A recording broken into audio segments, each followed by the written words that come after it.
আসসালামু আলাইকুম। তো এই ডিভাইসটার মতো যদি কোনো সেটের ডিসপ্লে খালি ছেড়ে দেয় তাহলে ডিসপ্লে চেঞ্জ ছাড়া কিছু করার নাই কিন্তু।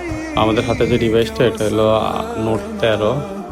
তো এটার ডিসপ্লেটা এক কোণা থেকে কালি ছেড়ে দিচ্ছে। তো আমরা এটাতে নতুন ডিসপ্লে ইনস্টল করলাম, এখন চেক করলাম। এটা কিন্তু অরিজিনাল অথেন্টিক একদম সেটের খোলা যে ডিসপ্লেটা আছে সেটাই। তো যাদের এরকম সমস্যা আছে, ডিসপ্লে এক কোণা থেকে কালি ছেড়ে দিয়ে পুরো ডিসপ্লেটা চলে গেছে, নষ্ট হয়ে গেছে, তো তারা ডিসপ্লেটা চেঞ্জ করে নেবেন, কারণ এটা চেঞ্জ ছাড়া কোনো অপশন নাই। এটার কোনো রিপেয়ারের কোনো সিস্টেমও নাই। তো যার কারণে আমরা আসলে এগুলো আসলে কিছু করা সম্ভব না। তো আমরা একদম ডিসপ্লেটা চেঞ্জ করে দিলাম এবং touch quality fully perfect original আগের মতো। যাদের এরকম প্রবলেম আছে তারা আমাদের শপে চলে আসতে পারেন। আমাদের শপ অ্যাড্রেস মোতালে প্লাজা, লিফটের 2, ওয়েস্টার্ন টেলিকম 2।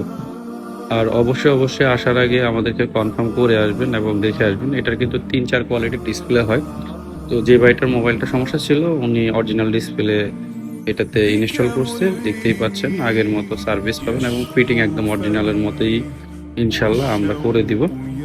আর সবচেয়ে বড় কথা, আপনারা আসার আগে অবশ্যই যদি আপনাদের মন চায় যাচাই করে আসবেন, তাইলে অবশ্যই বুঝতে পারবেন ডিসপ্লের প্রাইস কেমন কি আসে বিষয়।